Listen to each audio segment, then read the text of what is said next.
Welcome. Over the Top Podcast. It's your boy HD. I'm here with the Over the Top Podcast crew. So just kind of remind you guys. First of all, I want to say thank you for everyone that's following the Over the Top Podcast community. We're building slow, we're building strong. Like Ron said, we're building organically. One conversation at a time. Hey guys, please please subscribe. That definitely helps the channel. That helps the program. That help us bring out good content on a regular basis. Tonight, guys, we're gonna do a little something different. It's not gonna be necessarily the normal, topic answer question period. We're gonna give each other each panelist and myself opportunity to get on our soapbox a little bit. I apparently almost like the podcast cipher a little bit, whereas everybody get a topic of their choice and kind of dive in it and give their opinion on it and do a small little monologue about it. But let's go to the panel, see who we got today. What's up, Big Ron? I can't What's hear going you. on? How you doing? I forgot to take unmute. What's going on? How you doing? Good, Um, good, good, brother. Hope all is HD, high definition. well. Hope all is well. Hope all is well. We also got Q. What's up, Q? If anyone has seen this video, this is a lesson. Words have consequences. Don't think you can go around and say whatever you want and not face consequences. Also, happy birthday to my sister. Happy Her birthday, birthday's buddy. tomorrow. That's right. And we also got the playmaker in the house. What's up, G? Hey man, I'm doing great. I'm doing great. How you doing? Hey man, I'm trying to hold it in the middle of the road, man. Doing a wonderful job. Thank you. Doing wonderful. Doing wonderful. All right, guys, we gonna jump in it. Since it was my idea, I guess we lead by example, which I will be the example today. Here we go. And the topic I want to tackle, guys, is reparations. I mean, we all know reparations is due. We all know the story. We all know that our country was built on the back of our ancestors. However, we still haven't received the payment. The Japan received payment from the issue they had from the bombing. The Jews received reparations from the issues they had. Even the slave owner received payment when the slaves when the emancipation process was released. But have we received the payment? No. But for a moment, I would like to look a little deeper about reparations. I do believe reparations should be paid. I know the bill is due. I believe, in my opinion, and this is my opinion, reparations should be paid in this manner. Every ancestor should receive the following: we should be tax exempt. We should have free, high quality health care. We should have cash payments. And we should have received land and housing. So I'm gonna throw some stats at you. I'm gonna throw a little stats at you. Give me 1 second. Normally I'll be prepared, guys. I'm gonna throw a little stats at you guys a little bit. In 1862, there was 10 million slaves living in America. From the emancipation petitions, and this is done by historical contents with Kenneth J. Winker, with the Civil Wars and Washington Center for Digital Research and Humanities, states that doing that, the slave owner received $300 per reparation per slave. Q, I need you calculator for a second, sir. You ready? You got your calculator? So Right. if you have $300 per slave, and it was 10 million slaves, how much money is that, sir? Put those numbers in. This simple math, but put those numbers in. How much number what we come up with? You looking at either, that's off the top of my head, 300 million or a billion. 300 million. 300 million. So in 1862, the slave owners received over $300 million when the slaves was free for reparations. Wait, you said 10 mil, right?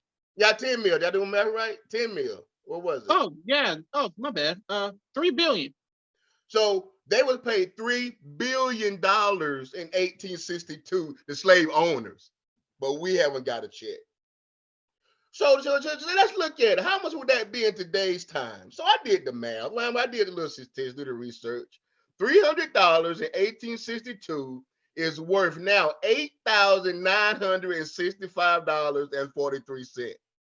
Let me go back to Q. Q, let's do the math, buddy. Let's look at it from if we look at it from today's time. Let's do the math, sir. Let's do the math. So if it was today's time, and we can round it up right down. Round there, the girl at the round things. Then we round it down. So they say $8,965. Take $8,965. 8,965 times 10 million.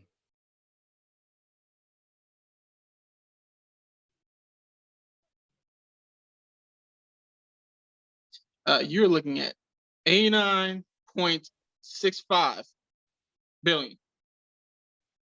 That's how much it will be in today's time if the United States would pay the slave owners for releasing the slaves to freedom. But yet we haven't gotten our reparations.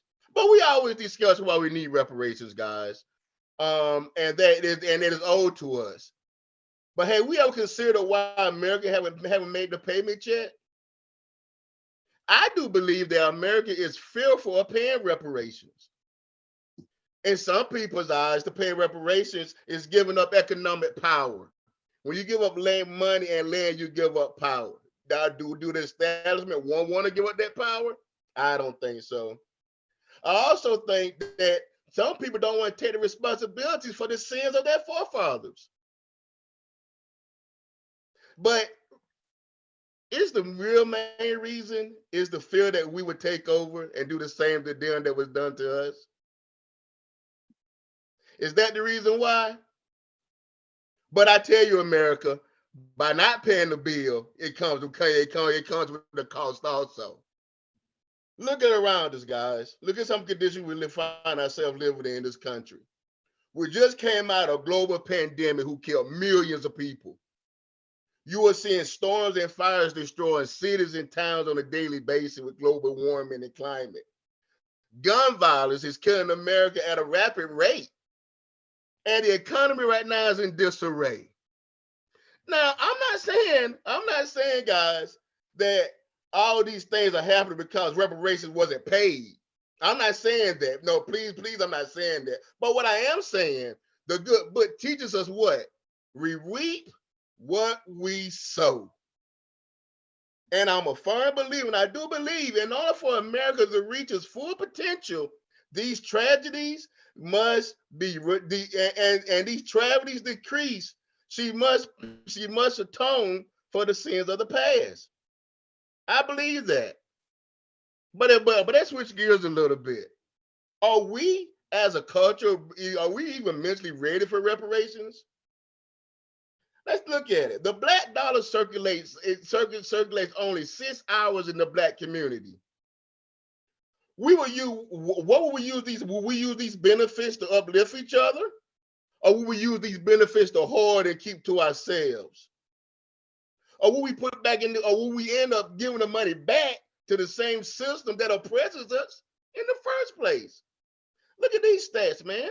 As a study shows, 70% of all lottery winners have spent every dime of their jackpot within 5 years of winning. In the past, we have some communities, our communities get lump sum of money, and we don't do nothing with it, but we blow it away. Or we spend it on buying cars or going on vacations or eating crab legs. Instead of taking that money and investing it and invested them in funds in an attempt to build wealth for yourself and for your family. While we are enjoying these lives, don't get it wrong, if reparations was paid and we would enjoy these luxuries of life, let's keep in mind, Once the reparation is paid, guys, we can't use this excuse no more. We can't blame the government. We can't blame the white man for your inequalities of life. But the bill will be paid.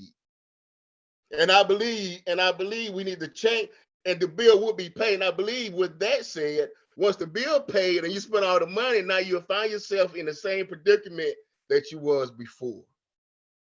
Now, what I do believe that we do need to change our mindset.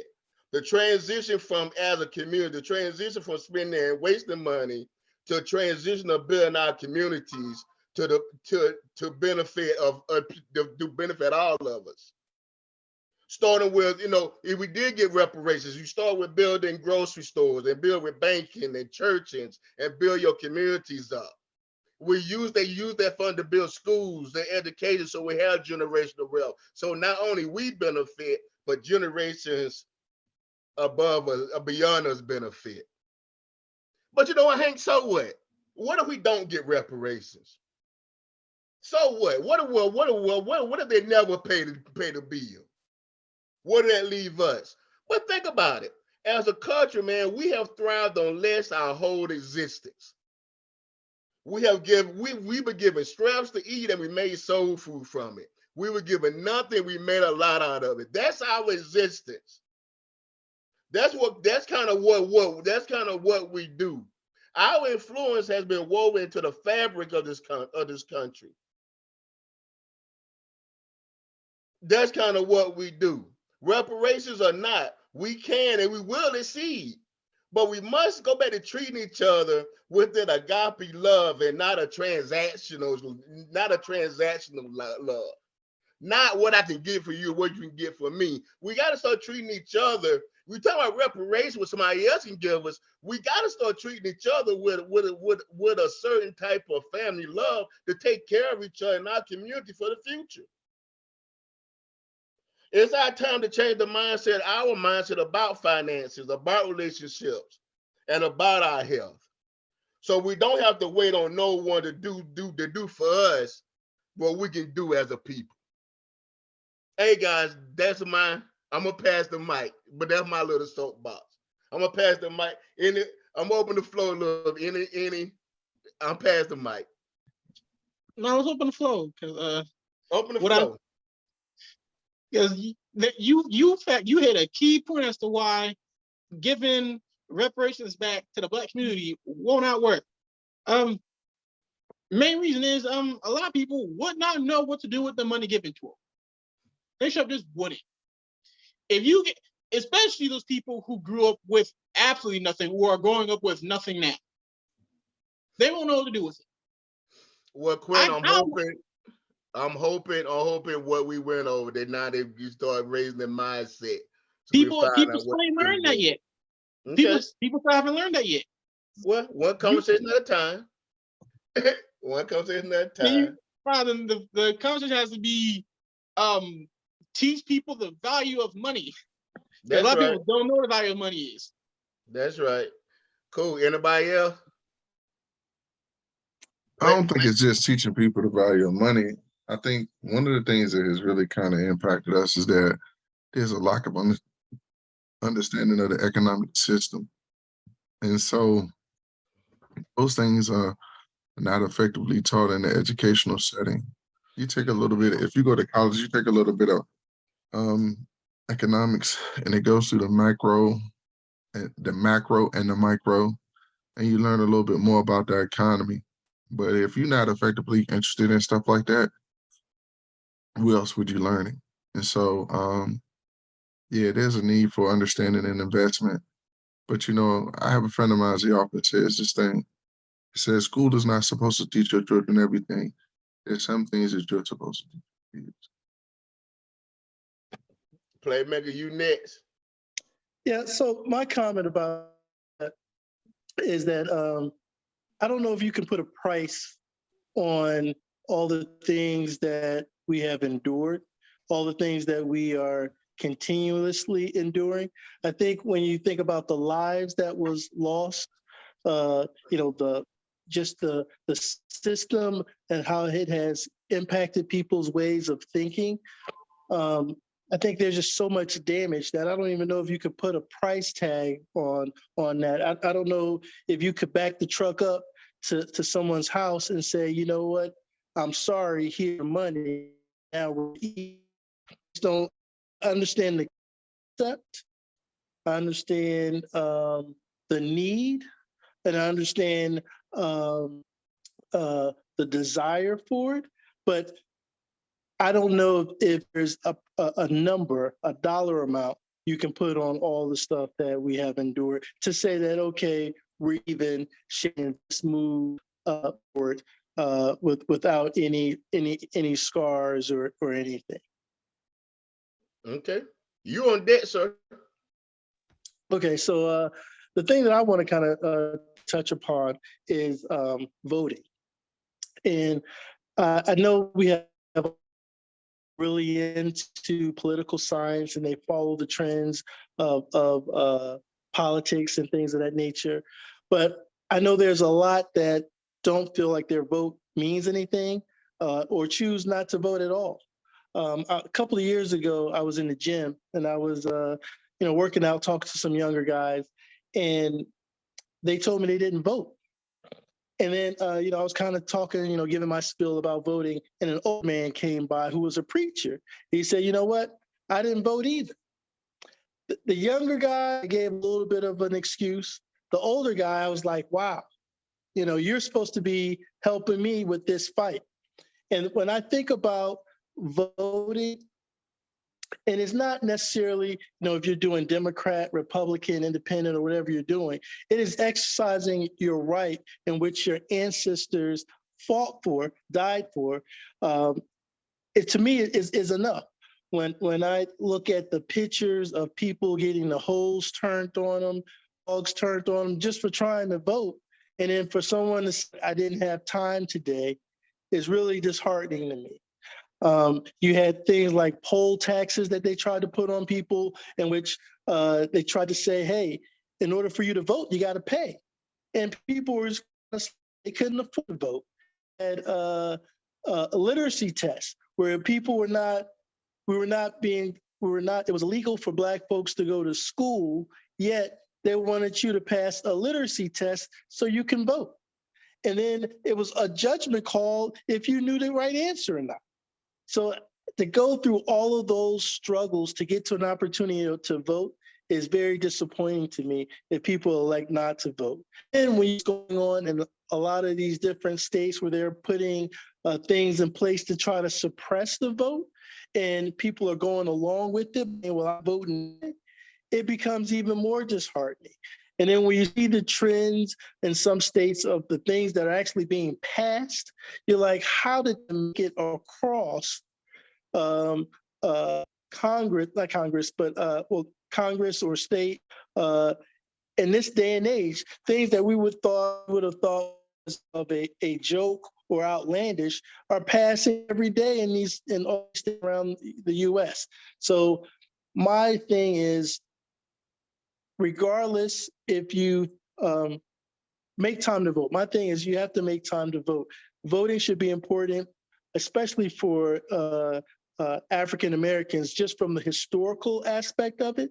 But we're seeing that not voting is now starting to have an impact on what our kids may be experiencing. So my thing is make the time to vote, make the time to get involved in your local elections, maybe even run. There's a lot, we could use a lot more representation in our local elections. So if you have the capacity, you have the mind state, and you want to see change, maybe you're that person that we need to vote for. And then the last thing I'll say is every now and then we'll have a horrific event, and you'll see everyone grabbing their signs and marching. And the marching and protesting has some impact, but that same energy that goes toward marching, I think we should put toward voting. So that's my thing, voting. Cool. Piggyback on you a little bit. Especially in our local elections, guys, we really got to know who our representatives are in our local area, and in whatever area you live in. May it be South Carolina, North Carolina, or Virginia, was out represented here. Know what's going on in your local election. So that's my um put back today. Anybody else have I'll any other say, comments? Go ahead, Quinn. I'll say if a lot of people in the Black community did research on what to vote and who to vote for, there'd be a lot more conservatives than you think there would be. Actually, blacks was conservatives for years prior to. Give me the date, run. Give me the date when blacks started switch to Democrats. Do you remember that date? What was that? I don't remember. In terms of blacks switching to Democratic, the That Democratic was voting, Civil War when they it's probably going to be around the time of the New Deal. when they removed all the National Guards from the South and left them to the prey of the the prey of the Klan and company. So, but you're right, Quinn. There's a lot of black conservatives out there. Which was surprising. Which I think there's a group of people who don't want them to know that for two reasons. Well, first, there's the conservatives probably don't want to know that because then they'll be like, oh, well, y'all are good people, but now you don't suppress them for a bunch of years, so now they don't like you anyway.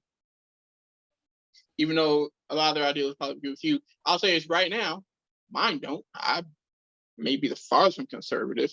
I think being conservative is actually a detriment to moving a country forward. Being conservative means to stay in one place.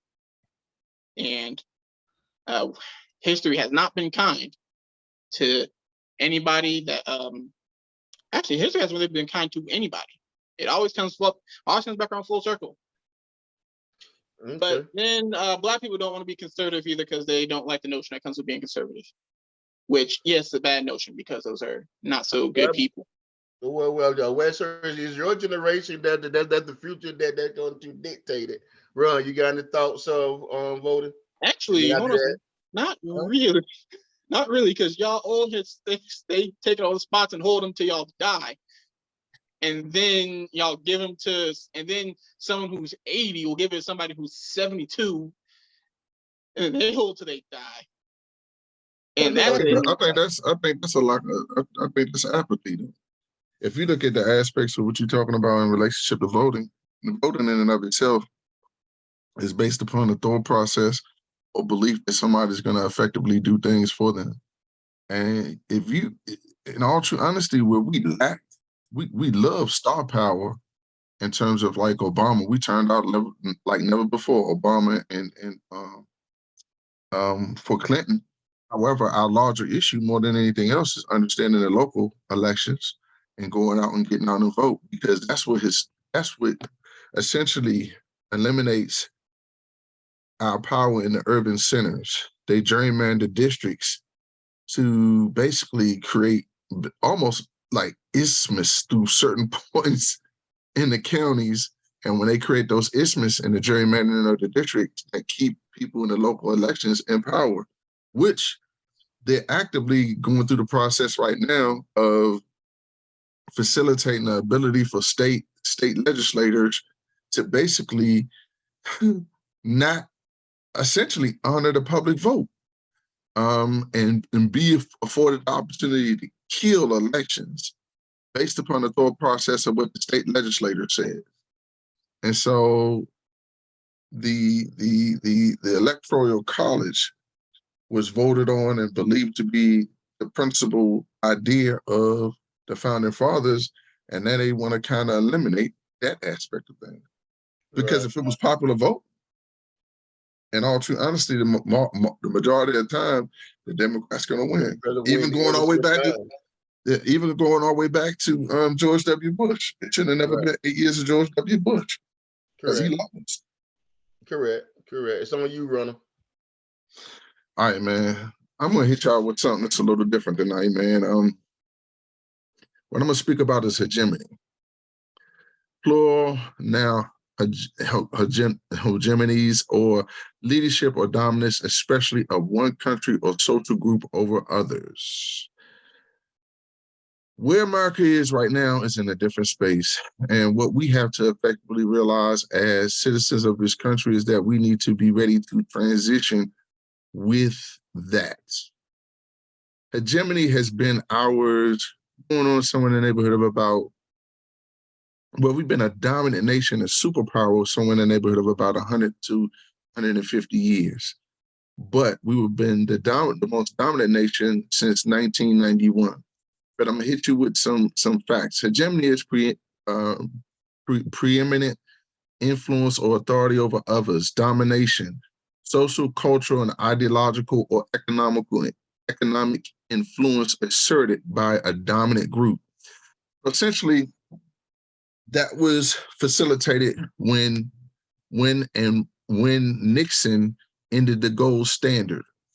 President Nixon closed the gold window in 1971 to address the country's inflation problem and to discourage foreign governments from redeeming more and more dollars for gold. When that took place, you essentially had a shift where the greenback became the petrodollar, so to speak, and all entity and money flowed throughout what the next step of what I'm going to speak about, the SWIFT system. The SWIFT system was founded in 1973. SWIFT was set up by and for its users to support international finance and commerce. By the time SWIFT went live in 1977, 518 institutions from 22 countries were connected to the SWIFT messaging services. The SWIFT system is how international business is effectively conducted, and the dollar has been the currency that we've used throughout the last maybe 40 or 50 years. And we're at a place right now where China has essentially supplanted the dollar. And the US's hegemony is going to be that economically we're going to have to be in a different place. So we must understand that with that transition, we have to tighten our belts. We have to develop some awareness of our finances and effectively understand where we're going in that next step.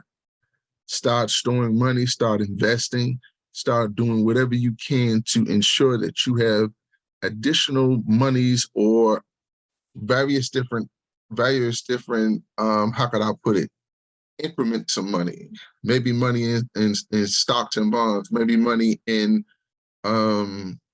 life insurance, other things, index annuities. But we need to have money that we can have access to and have on hand, because the banks at this point in time are going to be placed under significant stress. And so my focus right now is our economic survival, not just as African Americans, even though that's at the forefront for me, but as a nation.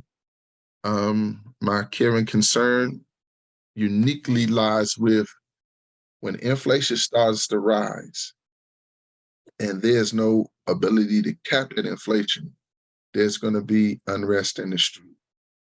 And when people can't essentially feed themselves or provide for themselves, people go to the lowest common denominator, and that's my concern.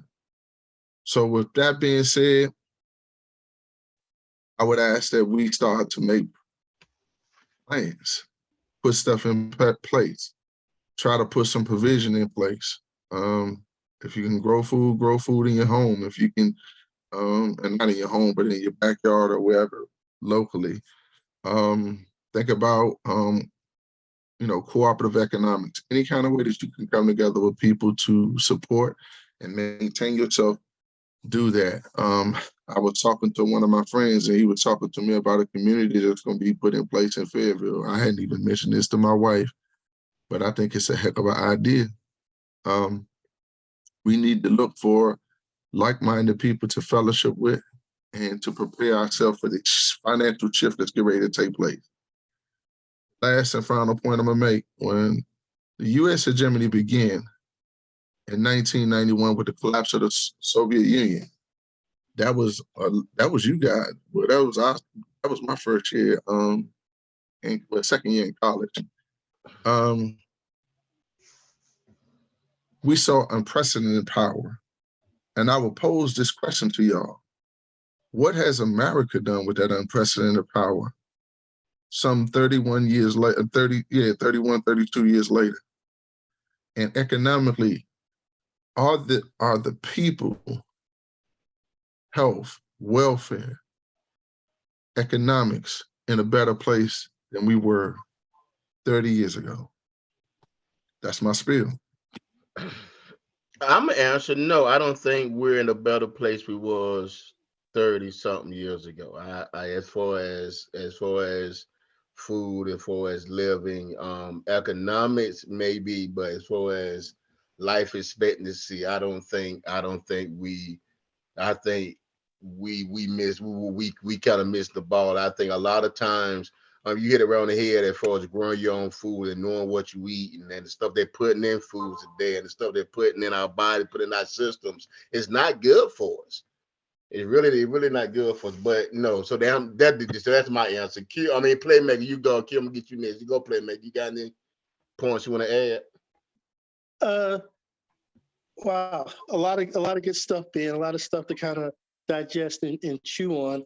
Um, One of the things is with the shift in how in the money is where do you put your money? I mean, right now everybody is like, with the banks and everything is digital, and even I don't even know if things get to the point that some people are predicting, you know, having it in the bank or electronically is not going to provide you with security. Having it underneath your mattress or having it stored in your home is not going to provide you any security because it's not going to be worth which you would think it is to be is not going to be worth what you would like for it to be worth. So that's a very scary time if we get to that, because it becomes more about survival and survival skills. It's not necessarily going to a job and getting a check. It is figuring out how you're going to eat, and Right. that's when things really get dangerous. Naked and afraid. You out there in the woods with your blade and on fire starter, and you got kind of figure this thing. You gotta figure this thing. But that's my ultimate concern, because in all true honesty, with the political climate that we're in, you get people like DeSantos, man, he's turning back the clock slowly but surely. Florida in and of itself has become a place that you really have to think twice about going to. If black Like, folk don't get out and vote in Florida for they stay and look at the list, and shame on you.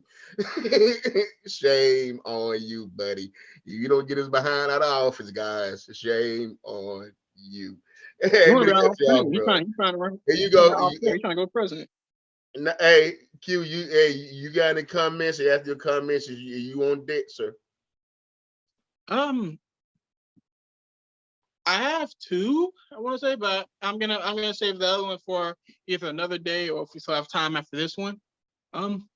But I do have a select issue that I've seen a lot of recently, and it's happened all over history.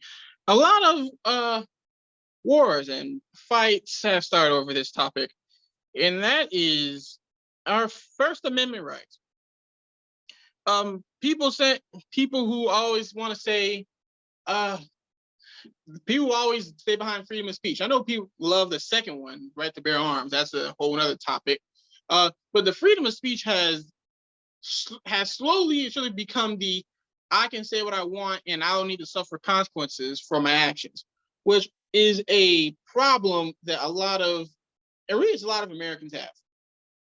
A lot of Americans feel entitled to say whatever they want, no matter if it's right or wrong. Because sometimes they'll say something that's factually wrong and say, "Well, it was my opinion." No, and then they'll say something like, "Oh, well, freedom of speech. I can say what I want." And freedom of speech again does not mean freedom of consequence. I believe things like hate speech and there's two others are not covered by freedom of speech. But people don't read that deep in it. They read freedom of speech and then skip to right to bear arms. And then as far as black people go, then they skip straight to the 13th one. So they don't even know the rest of them. But there's social media has really upped that ante, because you'll go on social media and you'll see Twitter and Facebook are the worst with it.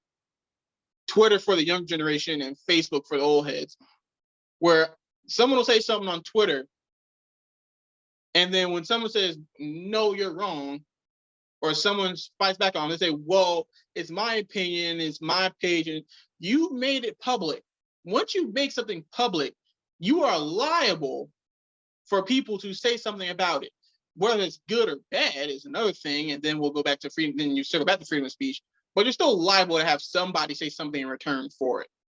And then you have the discourse of, then you have the discourse, which hasn't happened much either, because COVID has largely affected people's social ability to hold a conversation, let alone have a positive, there's a word I'm looking for, argument, a cohesive disagreement that leads on to something positive. COVID has stopped all that because you don't get to see people face to face. Because you don't see people face to face, you think, I'm comfortable in my own home, I can say what I want. And then you go outside and then you say what you want, and you get what happened to this woman right here. And that goes for saying something about race, black people too, because as much as you want to say black people can't be racist, and by definition we can't, black people will say anything about any other race, then they'll hide behind freedom of speech, and they'll hide behind what happened in our past. Which, yes, we went through a lot, and other people have gone through stuff too. Black people are still going through stuff, and people of other races and other genders are still going through stuff.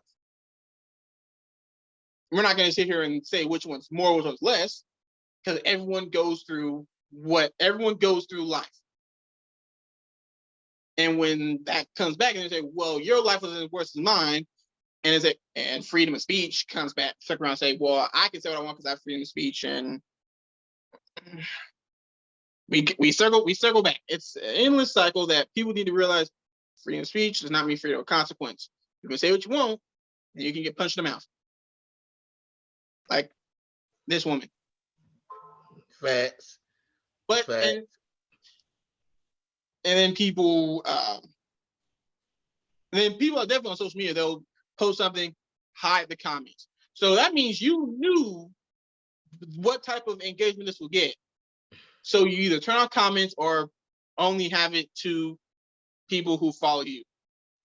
And at that point, you're not open to have discourse. When you say, oh, we ain't ready for this conversation, and then turn comments off. I mean, no, you weren't ready for this conversation either. You said something and didn't want any backlash because you have nothing to back up your talking point with. Just a whole bunch of feelings. And ironically, the people who say who have the most say about people being snowflakes, ironic because their name's conservative, they don't like change in the first place, so they're the most snowflakiest of them all. Okay. Conservatives love they love the First and Second Amendments until it happens to one of them. Then I'll say, oh, I'm getting canceled, or they're trying to take my guns. Sounds like you're the one being a snowflake now. I thought about something else. But I'll let everyone else talk, and I thought about something else too. One of the old expressions we grew up with was sticks and stones may break my bones, but words would never hurt me. I guess that's the old expression we grew up with. But I think freedom of speech is not free. I mean, if you ask certain superstars and certain your place of employment, I mean, they gotta pay a hefty fine. Kanye and Kyrie, that freedom of speech came with a cost. So, but I do agree with you. Be careful how you speak to people. And if you don't want to be careful how you speak to people, expect to get punched. Expect to get punched in the face. Well, if you go Example, if you go to a gay bar and just throw the F word out there, expect to get jumped. Don't think they're not going to do anything about it. If you are this woman and you say the hard R to a black woman and think you can walk away, expect this to happen. Well, I'm not saying we're violent, but actions have consequences. Facts. Any opinion there, Playmaker? You jump in.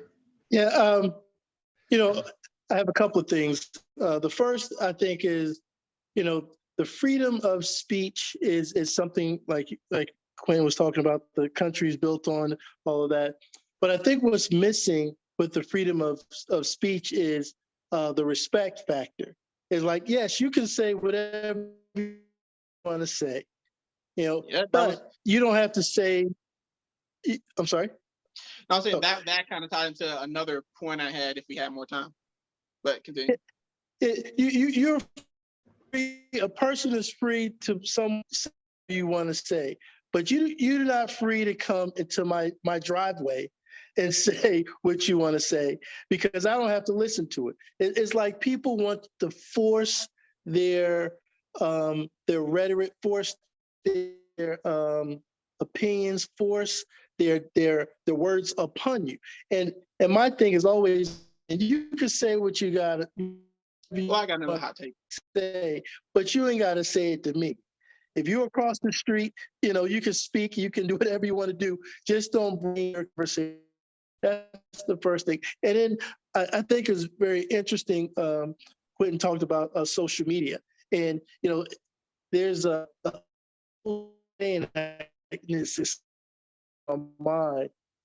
Rappers used to talk about it all the time, where when they were in the studios beefing, that was one thing. But when they saw each other face on the street, it was different. Like, they have very strong opinions and have very strong comments and statements. But then when people are meeting these people face to face, they kind of go a different direction. They're not as strong. They're not as aggressive once they're face to face versus through social media and all these other things. So I think a lot of it has to do with just pure respect. I mean, you can say what you want to say, but you still have to respect the person that you're talking to.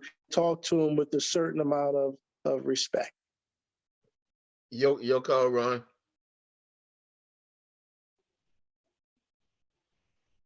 I mean, freedom of speech in and of itself is essentially defined as the ability for a person or people to speak against essentially tyranny, and to be afforded the opportunity to gather and assemble to support what they would consider to be a righteous cause.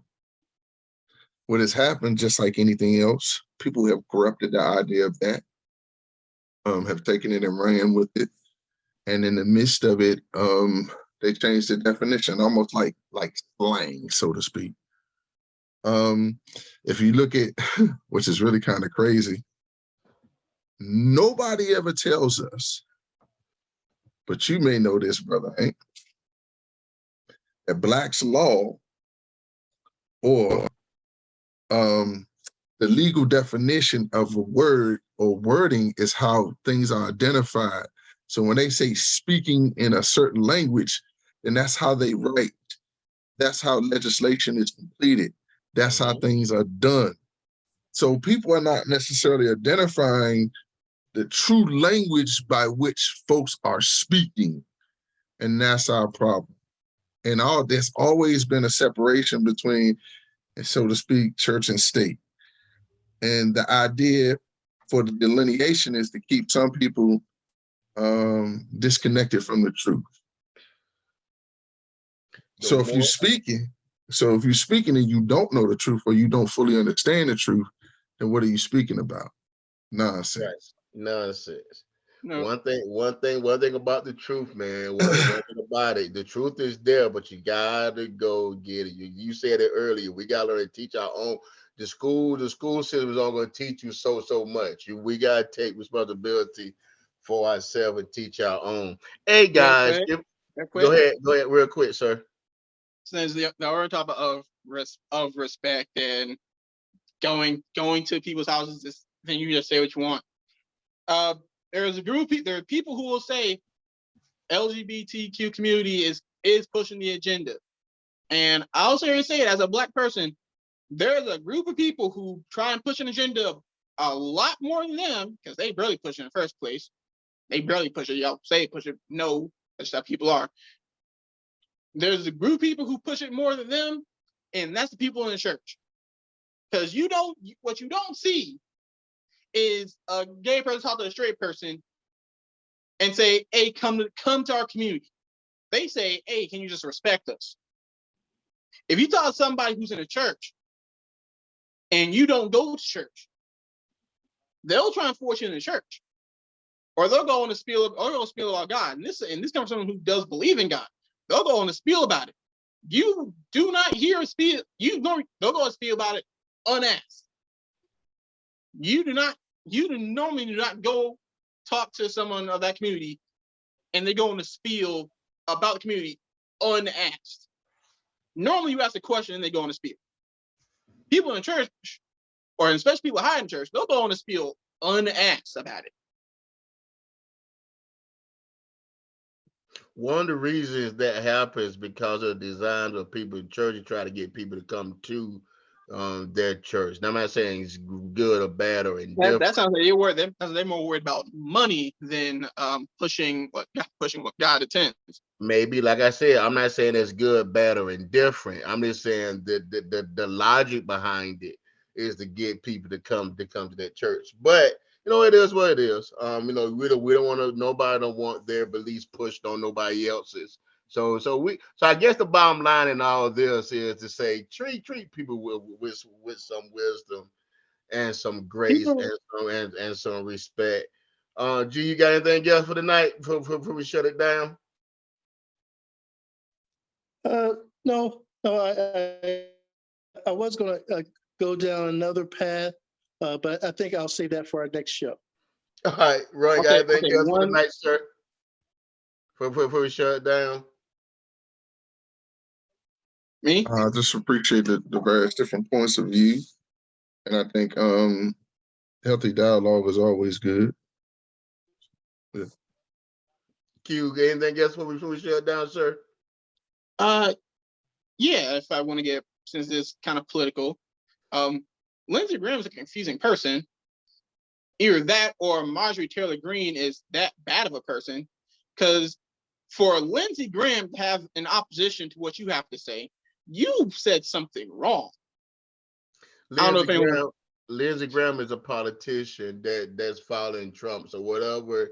No, what happened was, I don't even know about someone in the army or sometime sold U.S. illegal documents, and Marjorie Taylor Greene said, well, he was just doing it for our American country, and Lindsey Graham of all people said, no, he sold American documents. He needs to get put in jail. See, here again, that's what you were talking about before. Freedom of speech. You speak people, your language, you talk to people, even in the political circle, have weight, man. And those guys, you can't believe what everything those guys talk about. Go ahead, Q. That's what I'm saying. Like sometimes that's what thing I say. Like, hey, a broke clock is right twice a day, I guess. Yeah, you're right. Go ahead, Ron. Hey man, let me tell you something. AOC told it like I never seen it told before. Her and I can't think of the other congressman. They introduced a bill in Congress that was improperly written, so it could not be voted on. And this was the Republican Party. It's not about what you know anymore. It's what kind of conjecture that you can put before people that they will gobble up, eat, and spew out on other people. Essentially, they introduced a bill to try to bring it to order, and it could not effectively be voted on. So you're talking about people, quote unquote, as Trump would say, are low IQ. and then some of the highest offices in the land, and they represent the best of us. Come on, man, get out of here. We need to really start voting in these state elections and get rid of this gerrymandering, so we can get proper representation in the House of Representatives and the Senate. Period. Point blank. Hey guys, great show. I'm glad. Hey, Over the Top podcast. What we're attempting to do, guys, is educate, inform, influence the community one conversation at a time. I know the conversation is a little different tonight. I enjoyed it. I enjoyed the different points of views. I hope you guys enjoyed it too. Please again hit the like and share button to actually continue to help support us and our efforts to making this community better. And like always, guys, may your next move be the game changer. Good night.